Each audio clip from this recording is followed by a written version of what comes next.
Mark is a Struggle for Media here with Sam with the Uncommitted Delegate from Minneapolis, Minnesota. Yes. First off, can you just give a little background on your kind of history with the Democratic Party in Minnesota, and then get into the delegate process? The way I got involved with the Democratic Party, in Minnesota we call it the DFL. It stands for Democratic Farmer Labor Party, because it was a merger of a small non-winning Democratic Party and a majority winning Democratic Socialist Farmer Labor Party, and they merged as part of sort of some of the coalitions of the New Deal era. But anyways, I got involved with the Minnesota DFL party in 2017. After the election of Trump and Clinton losing, I felt so much on the sidelines. I was a big Bernie fan, big supporter. That really got me interested in electoral politics, because up until that point, it had always been about movement politics, protests in the street, building power in communities that aren't given power, that have to make and take their own power. And but after the election of Clinton, not the election of Clinton, the election of Trump, because of only in the popular vote, right? Only in the majority of the people, but she lost, yes. Right, Electoral College. And I knew that I felt like I stayed on the sidelines. I didn't do enough, and that I could give more to this to change how things are. So it started by going to the annual meeting of the Stonewall DFL LGBTQ caucus in Minnesota. Brand new person, didn't know anyone. I just showed up, and they were looking for people to join the board of directors, and there were more spots available than people who raised their hand. And so I'm like the youngest person in the room by 20 years. And they're looking around like, oh, hey, how about you? And I'm like, okay, all right, sure, I can do this. I can do a meeting a month. And then that turned into 2 and 3, and then you get on more committees and all of this. And then I learned more about the State Central Committee, the State Executive Committee. A couple years later, I ended up becoming the chair of the Stonewall DFL caucus. So I was part of the top leadership team for the party over 2019 and 2020. Then I finished up my term on Stonewall DFL, but a variety of other roles I've been in. Member of the State Central Committee, serving on certain committees, and I also am I'm a parliamentarian. My training, my self-training, is to know rules and process. I think that when we all buy into a process, it can be greater than the sum of the individual parts. And so that's a little bit about my journey in the Democratic Party. Of course, volunteer for candidates. I live in Ilhan Omar's district in the 5th Congressional District, which is anchored by Minneapolis. And I'm very proud to be represented by her. Yeah. And but we're up against some real powerful forces, some big money in this party, and some folks who really aren't happy that we exist and that we answer the call to get involved if you want things to change. Yeah, and you do hit on some interesting points of having an organization that had kind of people supporting you. There might have been available spots on the board, which is unusual. Maybe unusual. I was new. I was an unknown person. Yeah. They saw someone who was 24 years old when the average age of the board was in its 40s. Yeah, and they were willing to put you in a position and support you in that role. I think they thought I could be a token or compliance or something. Yeah, well, hey, they messed up and now you're here. There you go. But also in Ilhan Omar, a lot of the different issues where she is a lot more, forward-facing and outward to support the people. You also have people that you still want to work and volunteer time for. Sure. So now getting into the delegate process, right? As you speak about people who don't want you here, right? How did you first hear of the uncommitted movement? And then what were some of the mechanisms that started to have to move in Minnesota for you to get your spot here as an uncommitted? You asked me the right question, because this is about the National Delegate Selection Plan. Yes. This is about the delegate selection process. And it's overlooked a lot on what makes up the dynamics of the National Convention. There is a scholar. She's also a member of the Rules Committee for the DNC. Her name is Elaine K. Mark. She's written the book about how the delegate selection process has changed over time to change the dynamics of the presidential primary election. But in Minnesota, it was 2 weeks before... it was 1 week before the Listen to Michigan vote that I heard about it in the first place. And that was 2 weeks before our primary election in Minnesota. So I'm getting ready for our caucuses. Those were on February 25th, the same day as voting for Michigan. But the day before caucuses, I got on a Zoom call with a couple folks in Minnesota that were inspired by what was going on in Michigan. We wanted to try and replicate that in Minnesota.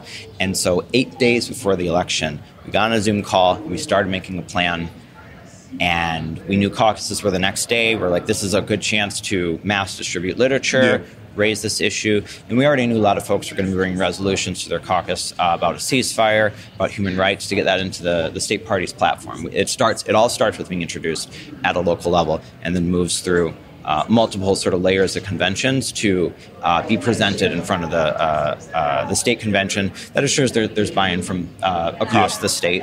And we use our caucus convention process to select the delegates to this national convention. Every state does it a little bit different, and so there isn't a uniform process. And the Democratic Party national party isn't actually like one single thing. It's a constellation of all these different entities. You have state parties, you have groups like the DCCC, the DSCC, the DGA, all of these associations of Democratic elected officials. It's a highly diffuse structure. So in Minnesota, what we do is we elect these delegates at our conventions.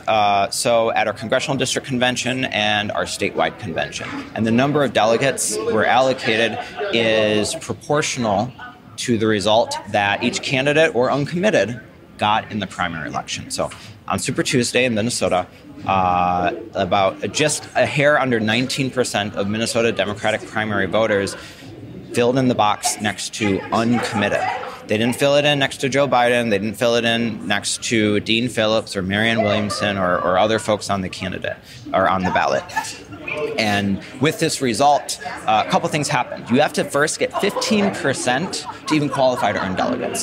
So there's the threshold. Exactly. There's that threshold. And you need to qualify 15% anywhere you want to win delegates, in a given congressional district or on the statewide level.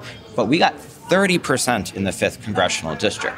And the 5th Congressional District sends 9 delegates to the National Convention. 30% of 9, we got 3 of the delegates from CD5. We got 2 of them from CD4, which is where St. Paul is based, and 1 of them from CD2, which is the southern suburbs. That's Angie Craig's district, who has been not good on this issue at all. And in fact, she joined in the vote of Republicans to censure Rashida Tlaib. We almost even beat Dean Phillips in his own congressional district. Oh, wow. You're right. Dean Phillips is running in his own district and almost lost to no one. Yeah. And anyways, the way it shook out... He almost lost to the people, you mean? Hey. Yep. So we ended up with 11 delegates total from Minnesota, and we are the largest uncommitted delegation of any state. While Michigan got 101,000 votes, just the way that the distribution is, and because they're a much larger state, they didn't crack 15% statewide.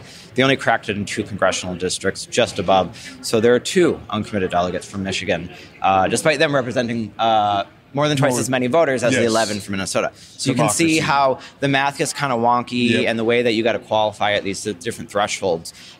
Basically, it drives out non-viable candidates very quickly because it makes it so hard to earn delegates, to even get a little bit to have some negotiating power. And so our delegation from Minnesota, 10 of us are, the way they're selected is at our conventions, we actually physically divide into groups of supporters based on the candidate.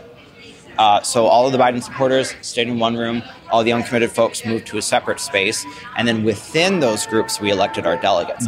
That way, they're not elected across everyone. That way we know that the folks running to represent us in the uncommitted group were genuine, they were vetted, and specifically the Vote Uncommitted Minnesota campaign, we had endorsed slates of candidates for these positions to make very clear to folks that we have folks who are vetted, they're prepared, they're dedicated, they understand, they're ready to speak on this, all of that.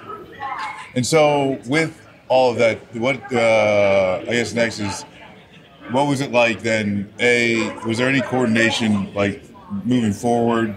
You know, with Michigan being like, kind of like the first, and you having to act like within a week, 2 weeks. That was a wild week. The uncommitted campaign continued on, you know, and so was there I guess after Michigan and your Minnesota, you're like kind of like wipe your bow, take a breath. Was there any kind of talk between the delegates starting then, and then as the uncommitted, was there any are you able to help other states because of these differences per party? And, to what extent was there any like rolling coordination to try and keep it going throughout? Yeah. So when Listen to Michigan started, they thought it would just be a protest moment, make a headline, put some pressure, and the fight carries on another front. None of us expected to win delegates. None of us expected to come here to Chicago for the national convention. But with 2 delegates from Michigan, 11 from Minnesota, and every state kind of has some different point of the process. It's like drawn out over 4 or 5 months in different states and regions, how these delegates are being selected and placed into these roles.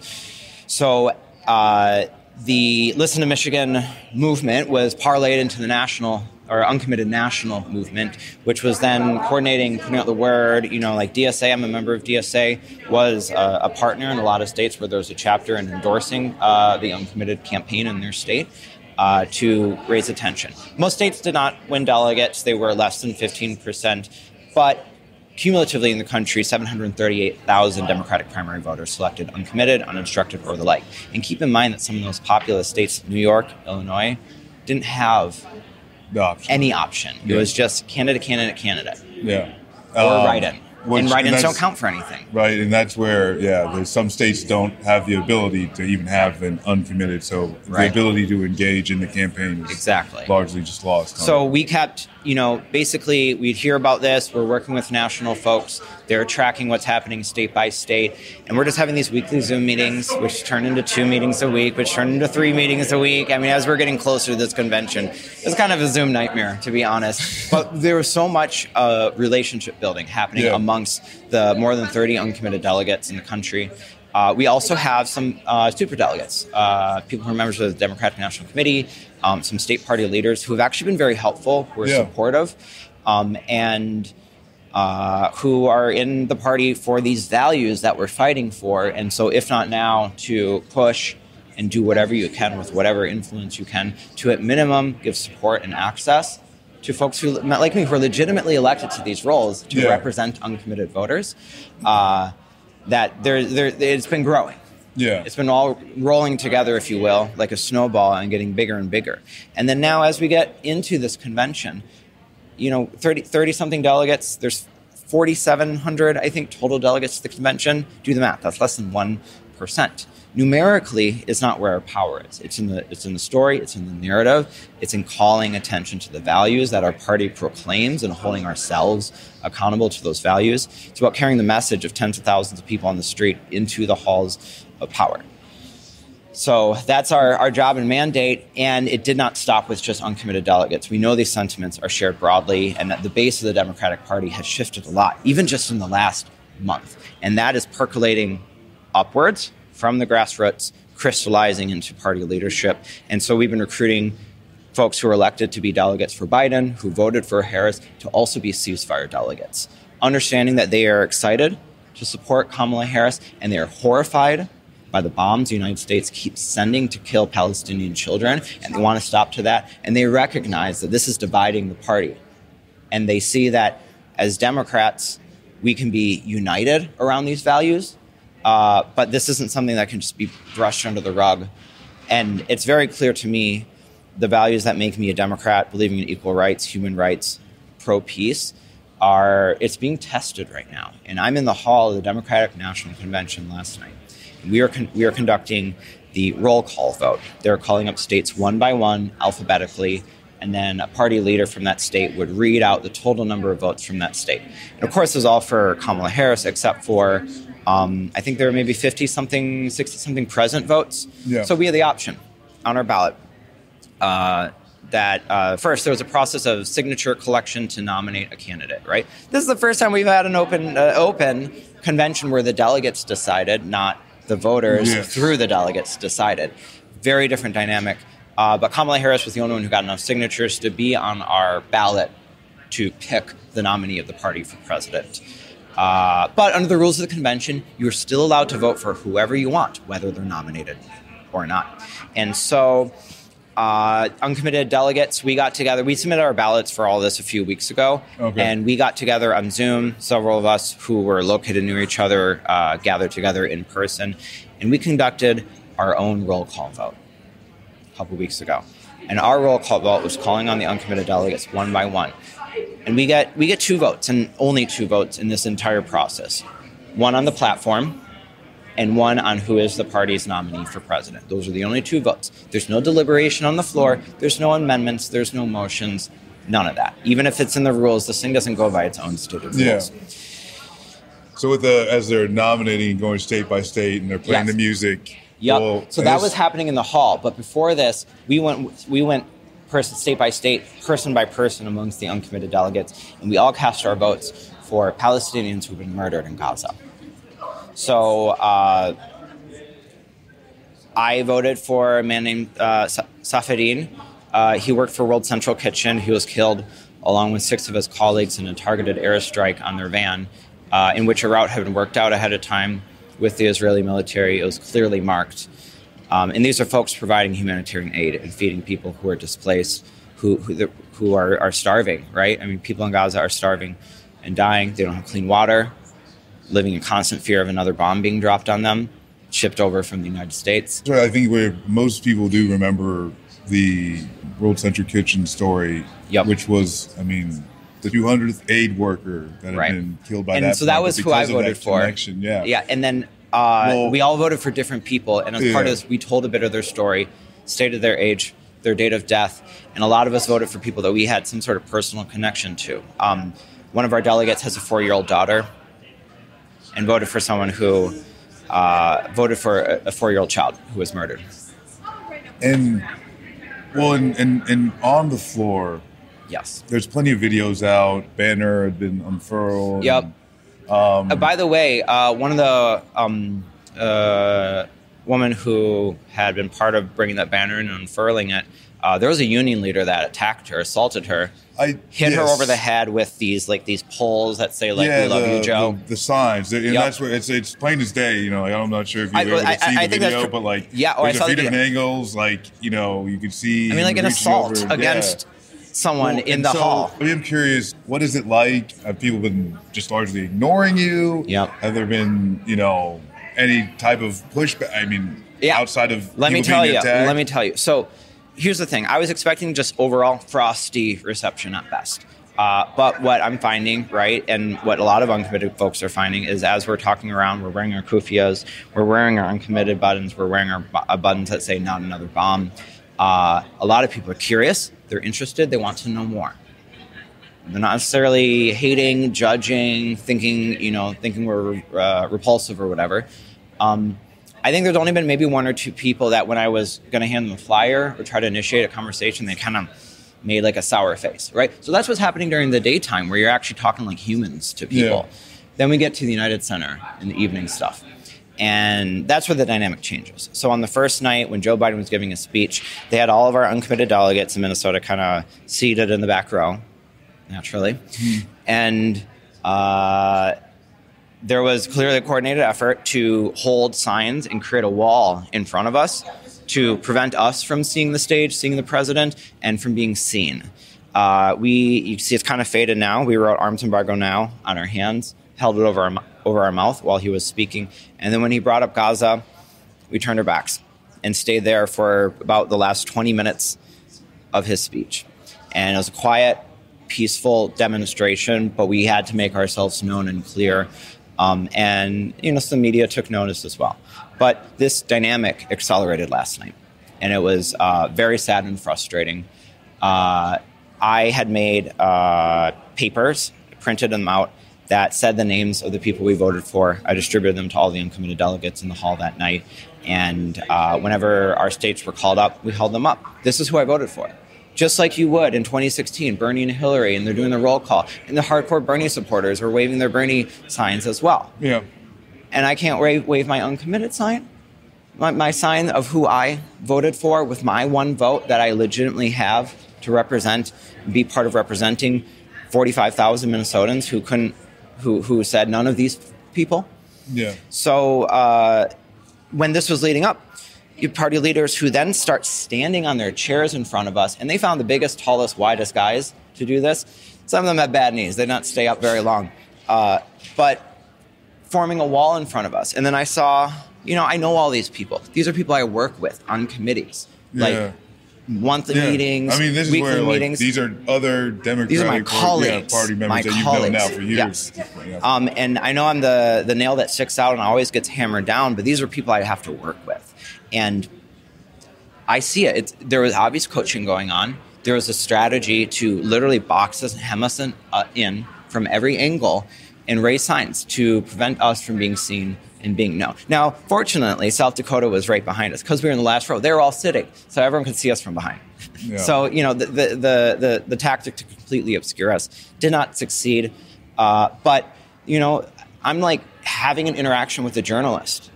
Maybe they're about as far away I'm from the camera. I say, hey, they point at me, indicate they want to take a picture. So I hold my sign up. And then they're the chair of the congressional district I live in, lunges with his sign in front of me. And then I'm like, hey, and I hold my sign up above, and he does that again. And like, I know this guy. And I'm like, hey, man, like, what are you doing? And he's like, I just gotta, it's important. Like, I just gotta. Really? You just gotta shit on these voters?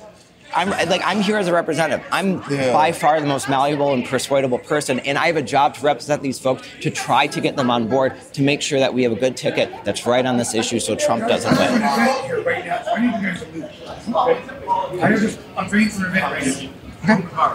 Thanks for your hard work. Is that like some of the other, where people just start yelling at you because you're, taking up space where nobody else is? Where were we at? Before we were so politely interrupted. So we were discussing the treatment of you and other uncommitted delegates in the they're forming this wall and standing in front of chairs, and like whenever someone like bends over, they're sticking their butt in your face. Like, and we have a code of conduct as delegates. One of them is including treating others with respect at all times, whether they're in our delegation or another state's delegation. And, we have code of conduct within our party as well. So I expect that folks who are not abiding by this code of conduct will be held accountable. I know at least one member of my delegation is going to submit a complaint and specifically state his experience.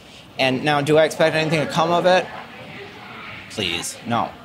But it's also important that you use whatever process is available, avail yourself of that, and then, continue the work. Because ultimately it comes down to politics, not did you follow the rule or not? Yeah. It's about political power here. Yeah. And we are making our own political power, and uncommitted delegates, unlike everyone else here, we did not have to get permission from anyone to come here. When all the other delegates are selected, there's something known as presidential right of review. That means that the presidential campaign that those delegates are running to represent can choose to strike delegates from the nomination list if they believe that they wouldn't represent them well. That's how they handpick who they want to come to this convention. Yeah. Most people here basically as like a reward for loyalty. Yeah. Yep. To their state party, to their member of Congress, to all that stuff. As uncommitted delegates, we're not accountable to any of that. There's no presidential right of review because there's no campaign attached to it. That means that the only people I answer to are the uncommitted voters and the movement and folks who are in the movement. And, a lot of us, one of our members, he's like on the Free Palestine Coalition in Minnesota.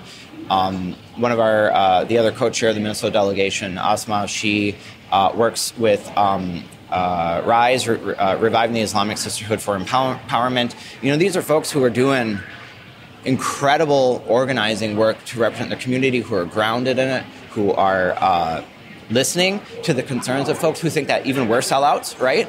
We're here at the DNC, right? This is the heart of power. And for many people who would take a principled stand, this is not where they could be. Yeah. And I really do firmly believe, though, that we need to take this fight into every arena possible, to not leave this uncontested. Because when we leave it uncontested, when we walk away, we cede power, and then that's how we make ourselves not relevant to what's going on in here. But it's those folks on the street protesting, raising their voices that make us matter and relevant here. Otherwise, we would just be less than 1% of people just doing our own little thing not connected to anything bigger. Yeah. And so what further policy goals of Uncommitted Movement? Yeah. So right now, we're very clear and consistent in our demands. First, we need an immediate and permanent ceasefire. Second, we need an arms embargo on Israel. We need to send not another bomb to kill children. Right now, Israel receives vast amounts of, billions of dollars of just cash and billions of dollars of weapons sales. And unlike any other country in the world, we don't follow a United States law that already exists on the books that requires that they can't be used to basically massacre civilians, which is exactly what's happening here. And you can imagine all the ways in which U.S. foreign aid is leveraged to have influence over governments. Just think about like South American nations, a number of African countries, where this is a tactic to try to control and steer and guide their governments. And yet we can't do that with Israel, who is the largest recipient of foreign aid. Well, that's a bunch of crap. Like, we can do it, and we should do it, and it's already the law that we should be doing it. He's barely some of the contradictions as the party's candidate is deemed as this prosecutor protecting the innocent. The law is the law, and no one is above it. I guess as still a party member, like, what does that say about, as the party moving forward and, like, I guess this general narrative that the candidacy is trying to make? Yeah, I don't love the whole prosecutor felon framing. Nor do I. I understand why that message is there. It does resonate with a lot of people in this country who do look at Trump and be like, this man is a criminal. This man does need to be restrained from doing harm, whether it's house arrest, incarceration, locking him up, whatever, right? But leaning into the whole prosecutor thing and being record as DA of San Francisco for Kamala Harris, I can accept that we're never going to have perfect leaders, right? Like, if we had a candidate who checked every box of mine, I do not think they would be a good choice for the country, because I'm not representative of the country and where the country is at.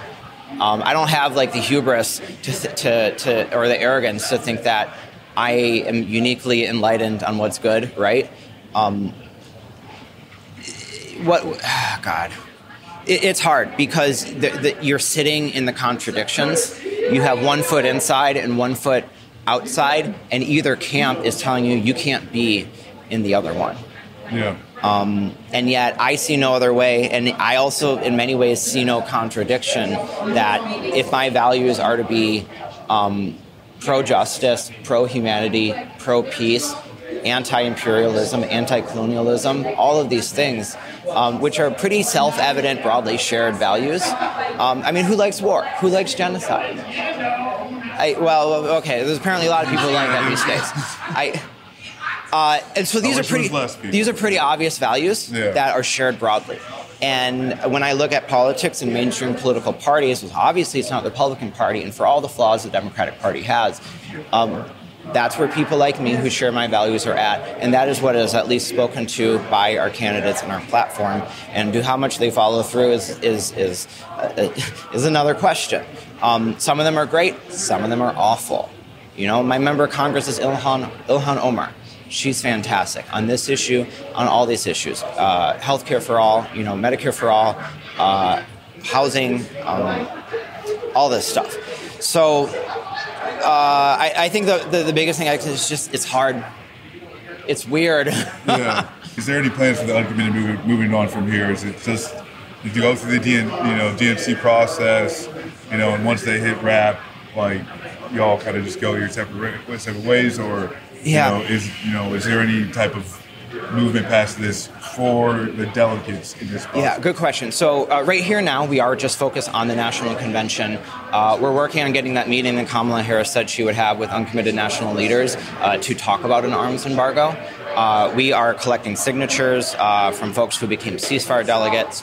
We have a couple hundred right now. We're going to bring that to Kamala Harris, and we're hoping here at this convention she will make her position known on this issue. Because right now she has said some nice words. She sent thoughts and prayers, just like Republicans sent to school children mowed down on their schools by assault weapons.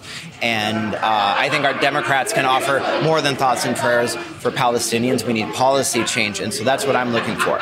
Now, if we don't get that, and we get to the other side of this convention, there's in many ways there's what we will do as uncommitted delegates, but what we've been providing to the party is very fair warning and advance notice that if you don't get right on this, it doesn't matter if you woo and persuade me, because I won't have, if I'm like, okay, fine, Kamala Harris, I don't have any credibility to go back to uncommitted voters, to go back to Palestinians who have had hundreds of their family members killed in my community and say, and now vote for Kamala Harris. They're going to laugh at me and think I'm a traitor. And I'm not willing to be that person. And also, like, it's not about persuading me. It's about telling the party, if you don't get right on this, you're leaving tens, hundreds of thousands, maybe a million votes on the table. You're going to lose without us.